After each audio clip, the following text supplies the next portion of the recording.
میں نے وعدہ کیا تھا کہ حضرت عمار رضی اللہ تعالی عنہ کا اسلام لانے کے بعد کیا معاملہ ہوا، عمار بن یاسر کا کیا معاملہ ہوا، ان کی والدہ سمیہ کے ساتھ کیا معاملہ ہوا، حضرت خباب رضی اللہ تعالیٰ عنہ کے ساتھ کیا معاملہ ہوا، حضرت بلال حبشی رضی اللہ تعالیٰ عنہ کے ساتھ کیا معاملہ پیش آیا، اور بہت سارے اصحابہ رسول صلی اللہ علیہ وسلم کے ساتھ کیا کیا معاملہ پیش آیا۔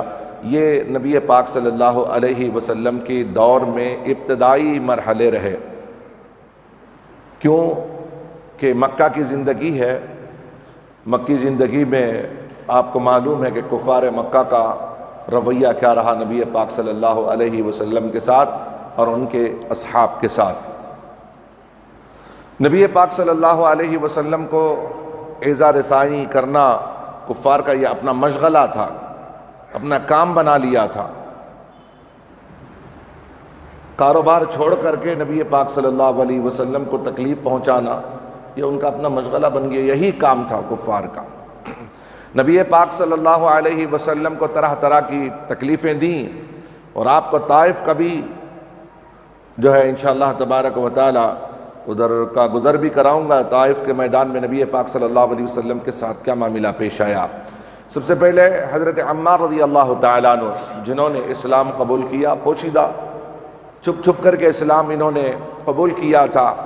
اب جب کھلے کفار کے سامنے تو جو ابتدائی دور میں اسلام کو قبول کیا تھا ان کے ساتھ شد و مت، گالی گلوچ کرنا، پھر ان کے ساتھ تکالیف، اور جن کے پاس جو غلام ہوتا کافر کے پاس، اور اگر ان کا غلام اگر مسلمان ہو جاتا تو اس کی ایذا رسانی کی حدیں کر دیتے تھے، یہ لوگ حد پار کرتے تھے۔ حضرت عمار رضی اللہ تعالیٰ عنہ کو باندھ کے مارا، پیاسا رکھا، ان کو باندھا، اتنا مارا اتنا مارا اتنا مارا کہ آپ بے ہوش ہو جاتے۔ پھر جب ہوش آتا تو پھر حضرت عمار رضی اللہ تعالیٰ عنہ کو باندھ کے مارتے تھے۔ پھر عمار رضی اللہ تعالیٰ عنہ کو وہاں کی گرمی کا، جو لوگ وہاں پر گئے انہیں معلوم ہے کہ وہاں کی گرمی کیسی ہوتی ہے، ان کو کھلے میدان میں باندھ دیتے ایک ستون کے ساتھ، دن بھر دھوپ میں اسی حال میں حضرت عمار رضی اللہ تعالیٰ کپڑے نکال کر، صرف آپ کے ناف سے لے کر گھٹنے تک کپڑے ہوتے، بقیہ کپڑے اتار دیتے حضرت عمار رضی اللہ تعالیٰ عنہ کا، نکال کر دھوپ میں کھڑا کر دیتے، باندھ دیتے تھے، پیچھے ہاتھیں باندھ دیتے تھے، کھڑے کرتے۔ حضرت عمار رضی اللہ تعالیٰ عنہ کے لب پر کوئی شکوہ نہیں، کوئی شکوہ نہیں ہے، اس لیے کہ نبی پاک صلی اللہ علیہ وسلم نے تربیت ہی ایسی فرمائی تھی۔ شکوہ کس سے کریں گے؟ شکوہ کرنا کیسا ہے؟ اسلام تو بہت بڑی دولت ہاتھ آ گئی نا، اسلام سب سے بڑی دولت ہے، وہ ہاتھ آئی، اگر اس کے بدلے میں کوئی تکلیف اٹھانی پڑی تو کوئی تکلیف کو جو ہے اپنے لیے بڑی نہیں سمجھتے تھے، ہیج سمجھتے تھے، تکلیف چھوٹی سمجھتے تھے، اس لیے کہ دین بہت بڑی دولت ہمارے پاس میں آ گئی ہے، اس کے مقابل میں یہ تکلیفیں کوئی معنی نہیں رکھتے تھے صحابہ اکرام رضوان اللہ تعالی علیہم اجمعین کو۔ تو حضرت عمار رضی اللہ تعالی عنہ کو گرم ریت پر لٹا کر کفار چڑھ کے کھڑے جاتے تھے، بے ہوش ہو جاتے۔ کبھی ایسا بھی موقع آیا کہ گرم چٹان حضرت عمار رضی اللہ تعالیٰ عنہ کے پیٹھ پر رکھ دیتے، اوندھا سلا دیتے، چٹانوں پر رکھ دیتے، گرم گرم چٹان کو رکھ دیتے۔ آخر کار حضرت عمار رضی اللہ تعالیٰ عنہ اسی تکلیف میں شہید ہو گئے، آپ نے شہادت نوش فرمائی۔ حضرت عمار رضی اللہ تعالیٰ عنہ کے والد ان کو بھی اس قدر مارتے تھے، بوڑھے تھے حضرت عمار رضی اللہ تعالیٰ عنہ کے والد بہت۔ جب حضرت عمار رضی اللہ تعالیٰ عنہ ایمان لے کر کے آئے تو ان کے والد یاسر بہت ڈرتے تھے کہ کفار ان کے ساتھ کیا معاملات کریں گے۔ باہر بھیجنے کے لیے اپنی ماں ان کی اپنی بیوی سے کہتے کہ عمار کو باہر مت بھیجو کہ کفار ان کے ساتھ کوئی نازیبہ سلوک نہ کر دے۔ خیر آخر کار اللہ تبارک و تعالیٰ کی منشا کچھ اور تھی، اسلام کو کھل کر کے پیش کرنا تھا، تو حضرت عمار تو شہید ہوئے ہی، پھر آخر کار حضرت یاسر رضی اللہ تعالیٰ عنہ کو بھی انہوں نے، ابو جہل نے بھی بڑی تکلیفیں دی، حضرت یاسر رضی اللہ تعالیٰ عنہ کو بڑی تکلیفیں دی کفار نے، آخر کار ان کو بھی شہادت نوش کرنے کا موقع فراہم ہوا، باپ بھی شہید بیٹا بھی شہید۔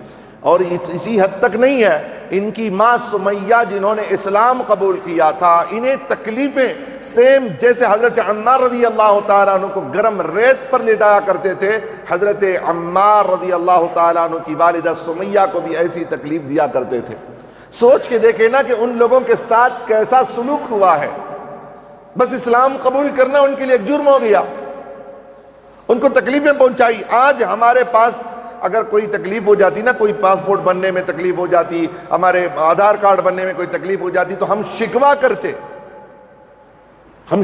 کرتے، کیا کیا نہ جانے کیا کیا کہہ دیتے ہماری زبانوں سے۔ ان کو تو اپنی جانوں کو دینا پڑا، اسلام کے بدلے میں، ایمان کے بدلے میں اپنی جانوں کو پیش کرنا پڑا۔ الحمدللہ ان کی زبان سے اف تک نہیں نکلا۔ حضرت عمار رضی اللہ تعالی عنہ کی والدہ حضرت سمیہ کو چت لٹا کر کے تکلیفیں مارتے تھے، کوڑے مارتے تھے۔ ماں بڑھیا تھی، حضرت عمار کی والدہ سمیہ بہت بوڑھی تھی، اس کے باوجود ان کو کوڑے مارتے تھے۔ آخر کار جب ابو جہل نے کہا کہ سمیہ کہہ دے، اب تو کہہ دے، اتنی تکلیفیں ہو گئیں تجھے، اب تو اسلام کو چھوڑ کر اب تو معبودان باطل لات و عزا کی بات مان لے، اس کو مان لے، اسلام کے خلاف کھڑی ہو جا۔ جب اس نے کہا، ابو جہل نے قریب آ کر کے حضرت عمار رضی اللہ تعالی عنہ کی والدہ سمیہ سے، تو حضرت سمیہ نے ابو جہل کے منہ پہ تھوک دیا۔ اسلام کے خلاف میں کھڑی ہو جاؤں، اس کے خلاف میں زبان درازی کروں، اس کے منہ پہ تھوک دیا۔ اب اس کو غصہ تھا نفسی طور پر، تو اس نے نیزہ نکالا، حضرت سمیہ رضی اللہ تعالی عنہا کے ناف کے نیچے ایسا نیزہ مارا کہ آپ شہادت نوش کر لیں۔ آپ نے بھی شہادت نوش کر لی۔ اور یہ تو حضرت عمار، حضرت یاسر، ان کے اپنے گھر کا معاملہ ہے۔ ایک فیملی کے 3 ممبرز شہید اسلام کے لیے، ماں بھی شہید، باپ بھی شہید، بیٹا بھی شہید، کوئی غم نہیں، ماں کو کوئی غم نہیں کہ بیٹا شہید ہو رہا ہے، باپ کو کوئی تکلیف نہیں کہ بیٹا شہید ہو رہا ہے، اس لیے کہ جام شہادت تو خوش نصیبوں کو حاصل ہوتی ہے، اور کفار کے ہاتھوں سے شہادت ملے، سبحان اللہ۔ اور ان کا حال تو یہ ہے، نبی پاک صلی اللہ علیہ وسلم فرماتے ہیں کہ شہید کے خون کا خطرہ زمین پر گرنے سے پہلے رب ذوالجلال اپنا دیدار کرا دیتا ہے۔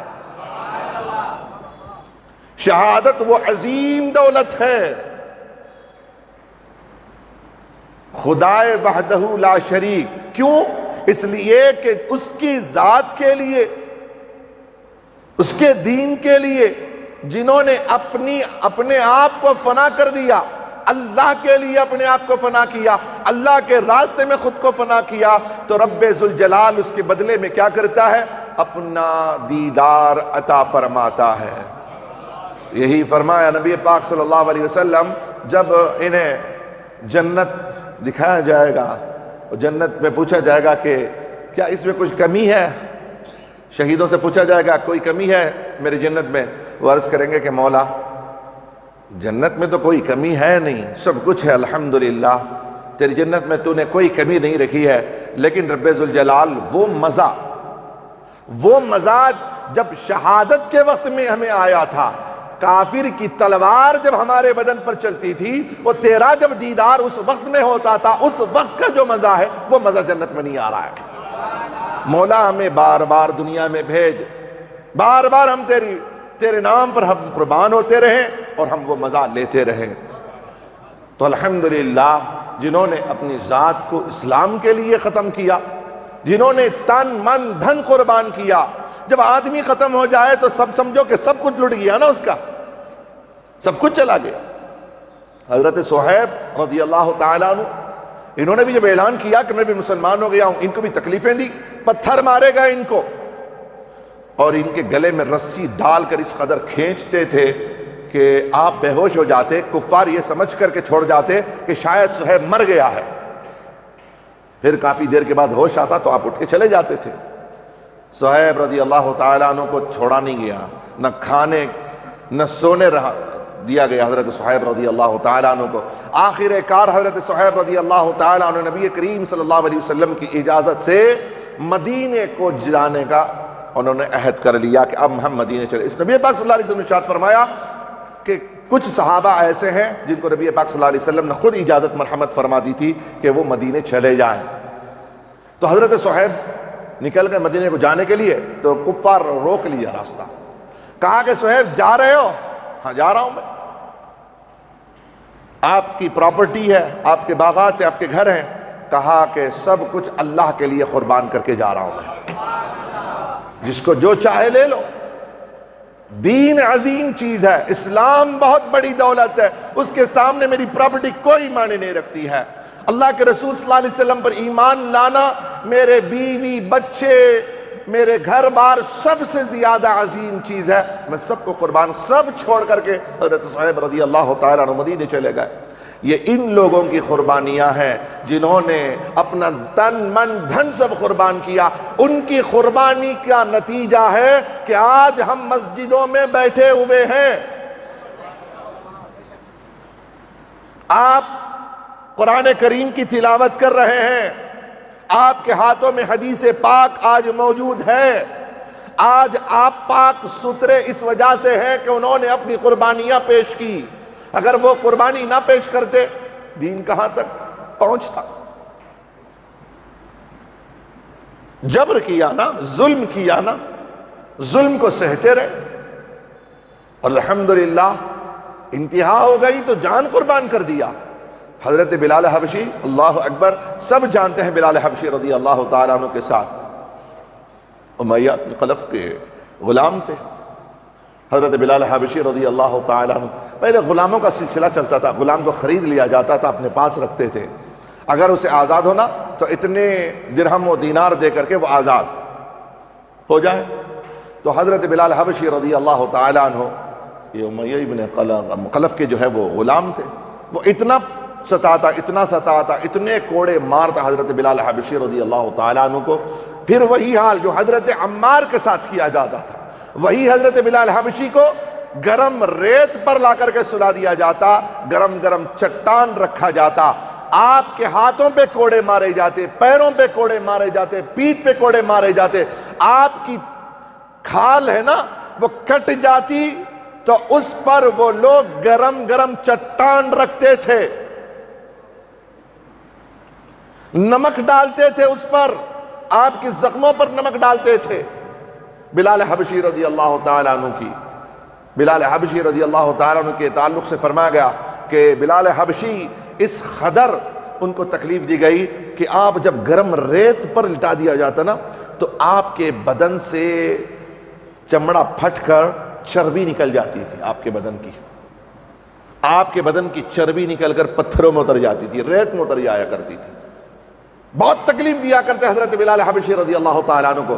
بلال حبشی رضی اللہ تعالیٰ عنہ سے پھر ابو جہل نے ایک مرتبہ کہا تو امیہ نے بھی کہا تھا کہ ایسا کر نا بلال کہ یہ جو تو عہد کہتا ہے، اللہ ایک ہے، اللہ ایک ہے، عہد کون ہے؟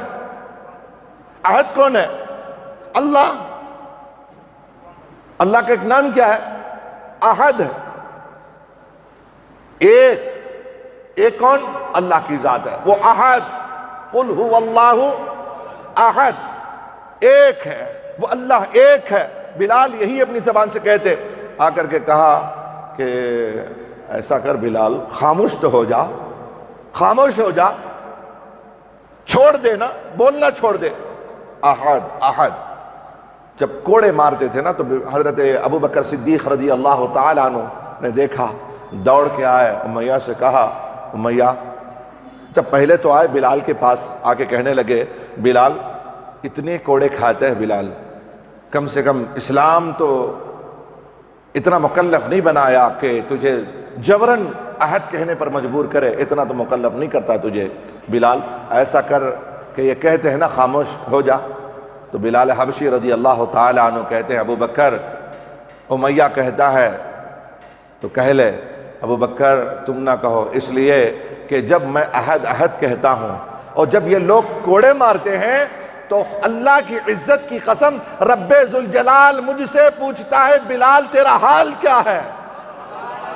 جب میں اس کے نام پر کوڑے کھاتا ہوں، جب مجھے زخم آتی ہے، رب ذوالجلال پوچھتا ہے بلال بتا تیری طبیعت کیسی ہے، تیرا حال کیا ہے؟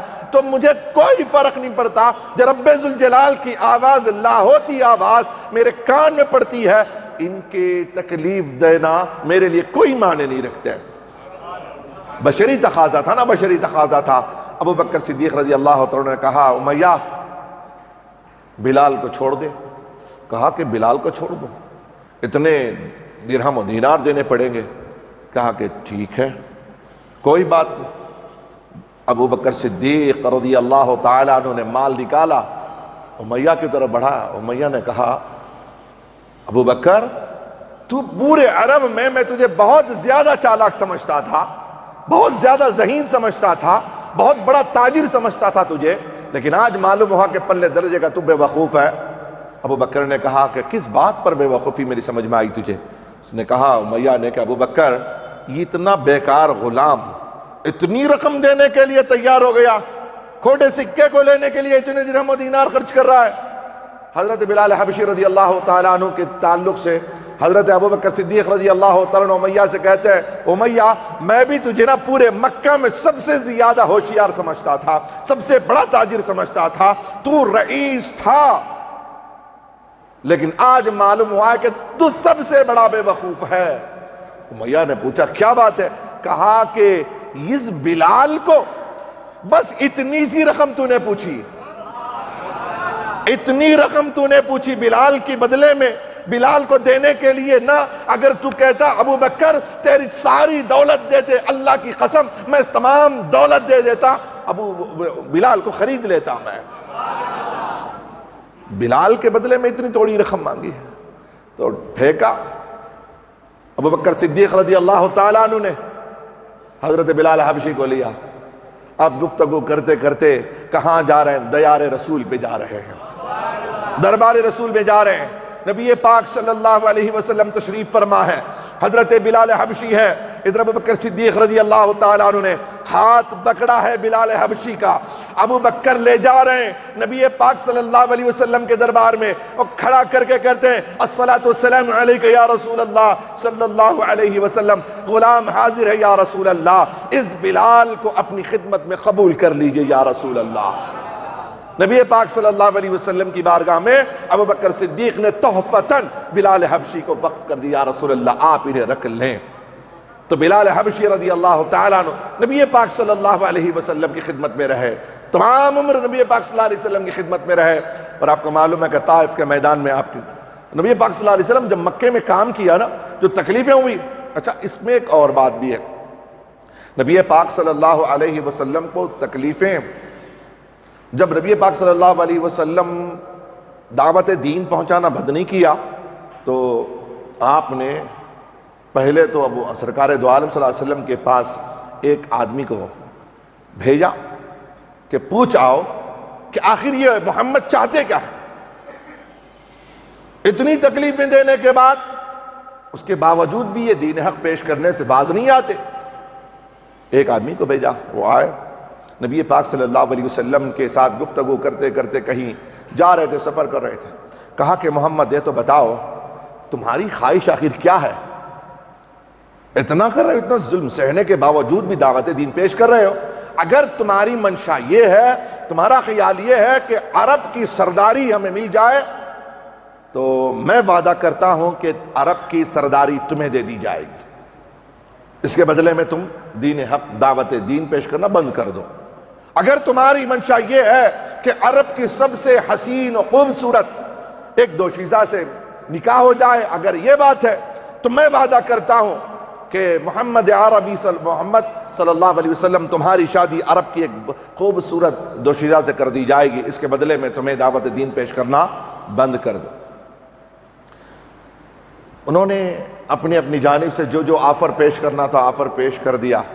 نبی پاک صلی اللہ علیہ وسلم خاموش رہے، اور نبی پاک صلی اللہ علیہ وسلم نے صرف 3 آیتیں قرآن مجید کی پڑھ کے سنائی، اور قرآن مجید کی آیت سن کر اس شخص پر ایسا خوف خدا کا غلبہ ہوا، اور منہ پہ سرکار دو عالم صلی اللہ علیہ وسلم کے ہاتھ رکھ کے کہنے لگا بس محمد بس، اب آگے مجھے برداشت نہیں ہے، میں آگے نہیں سن سکتا، اتنا خوف مجھ میں طاری ہو گیا، نکل گیا۔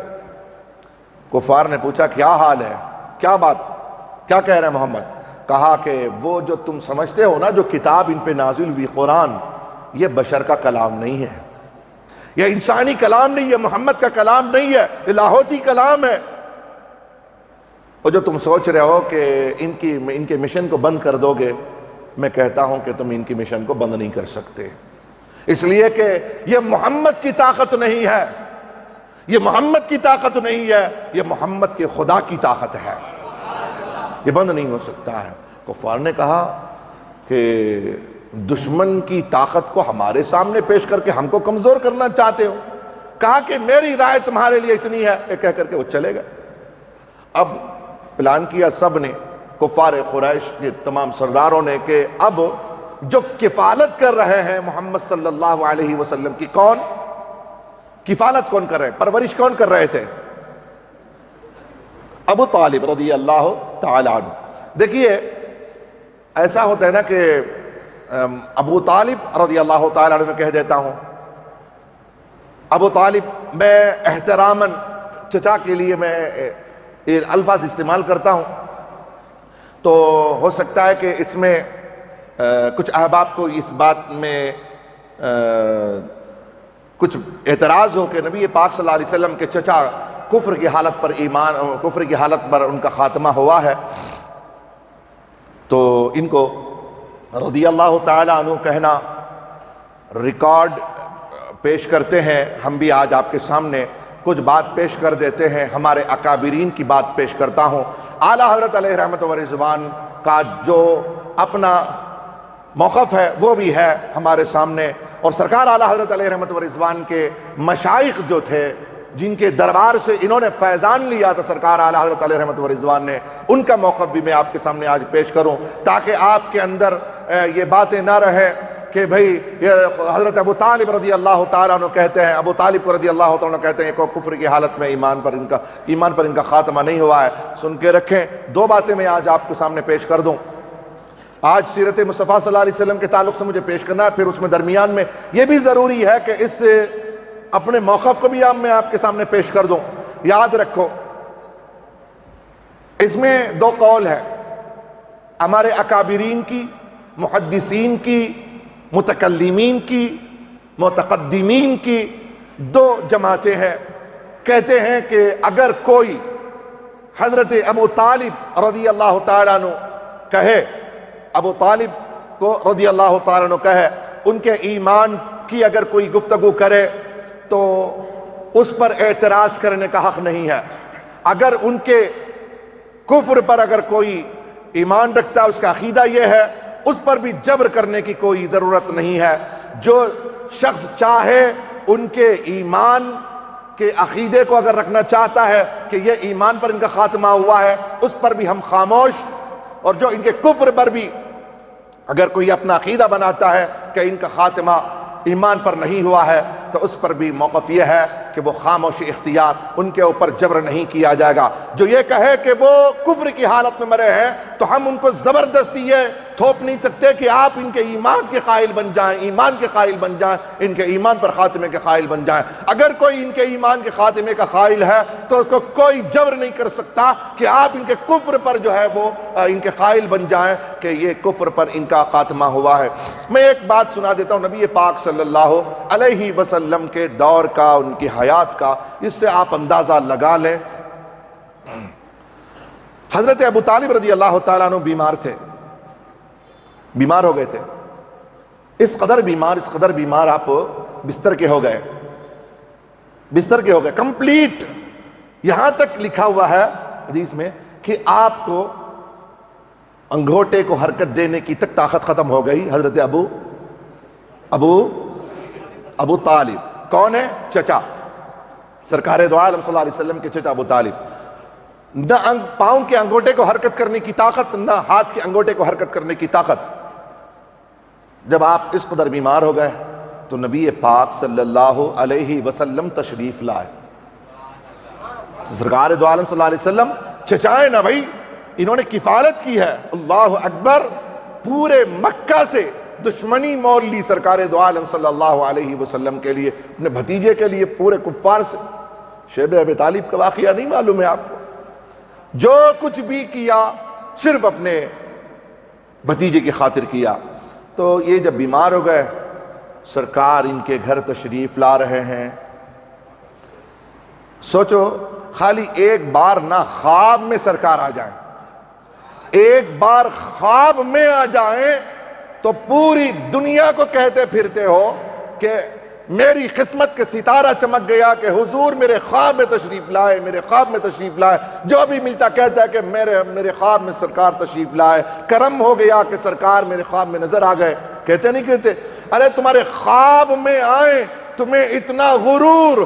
ارے ابو طالب وہ ہے جو محمد بار بار جن کے گھر میں آئے ہیں، جن کے گھر میں حضور بار بار آئے ہیں، ابو طالب کے گھر میں۔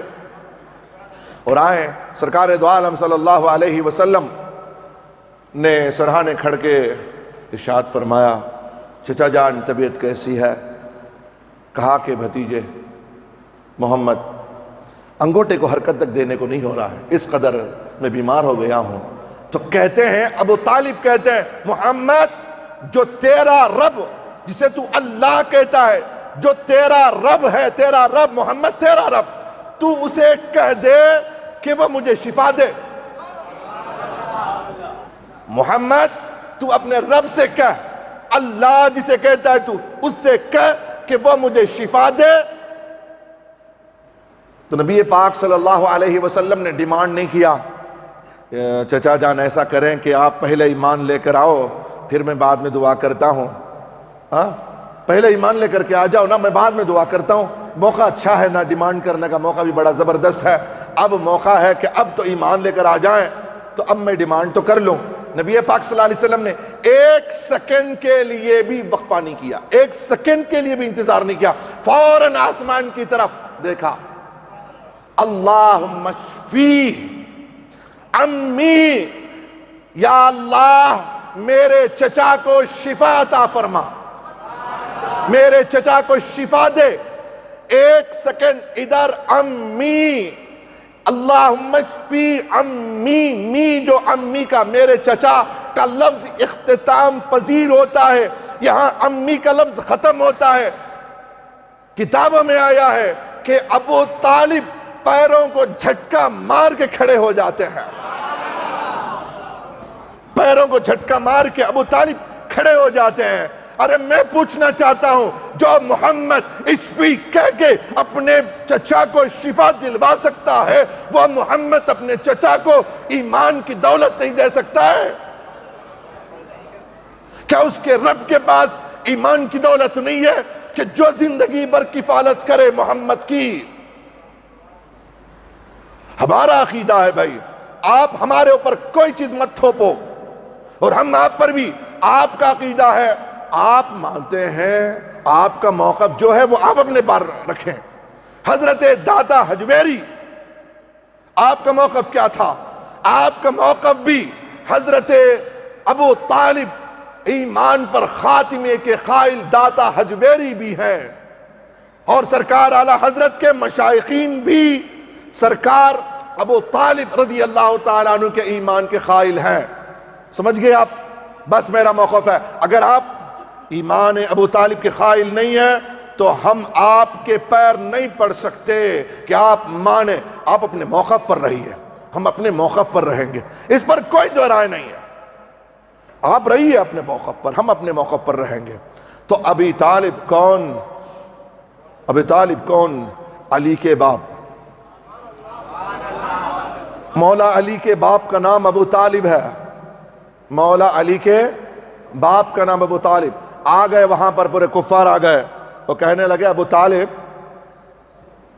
ایسا کرنا، محمد ہماری بات سمجھتا نہیں ہے، آپ کفالت کرتے ہیں تو کہہ دو نا محمد سے کہ وہ اپنے دین پر قائم رہے، وہ اپنے خدا کو مانے، لات و عزا کے خلاف نہ بولے، دین کی دعوت دینا بند کر دے۔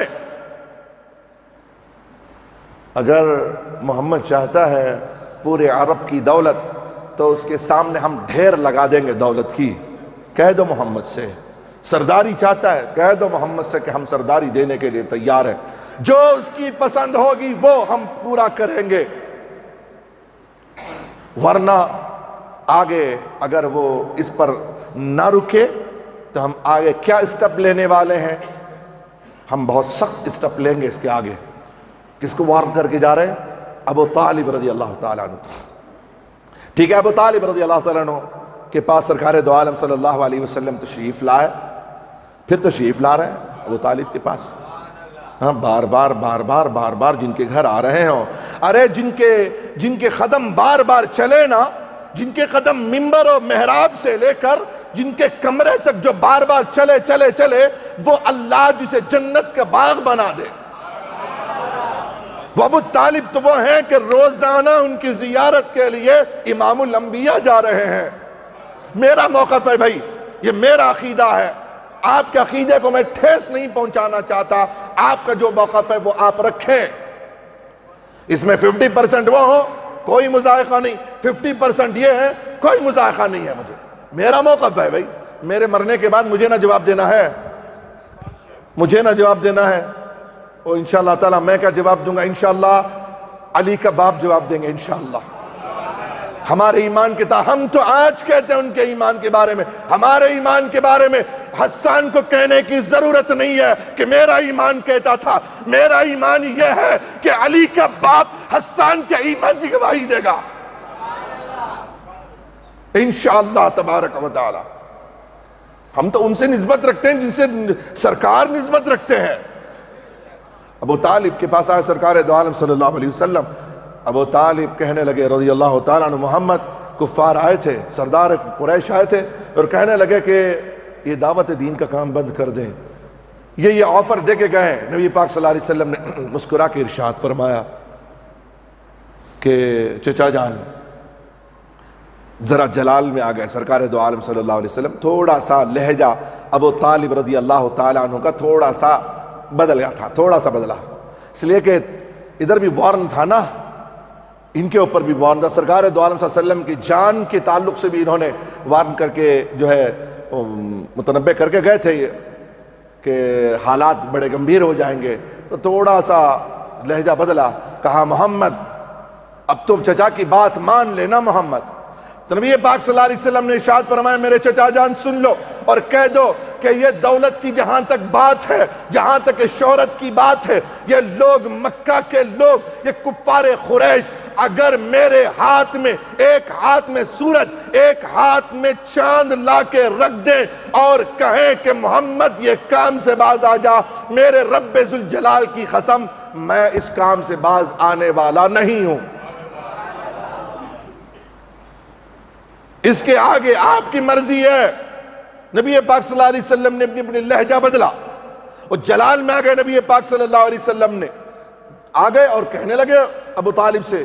تو اب دیکھو تیور بدل گئے ابو طالب کے اور کہنے لگے محمد سن، آج کے بعد میں تجھے کہتا تھا کہ اس کام سے باز آ جا، لیکن محمد آج ابو طالب کہتا ہے کھل کے اعلان کر، کھل کے اعلان کر محمد، اگر کوئی تیرے راستے میں رکاوٹ بنے گا ابو طالب اس کا مقابلہ کرے گا. تو اسلام کی دعوت پیش کر، انگلی اٹھے گی ابو طالب اس کی انگلی کاٹ کے رکھ دے گا. آنکھ اٹھے گی تجھ پر، آنکھ نکال دے گا ابو طالب.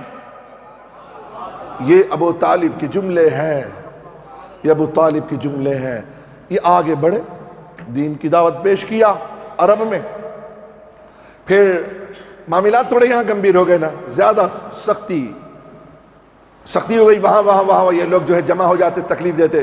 تو نبی پاک صلی اللہ علیہ وسلم نے تھوڑا سا راحت کے لیے کہا کہ یہاں سے کچھ آؤٹر جائیں گے، باہر جائیں گے، وہاں جا کر کے دعوت دین کچھ دین پیش کریں گے. تو طائف چلے گئے.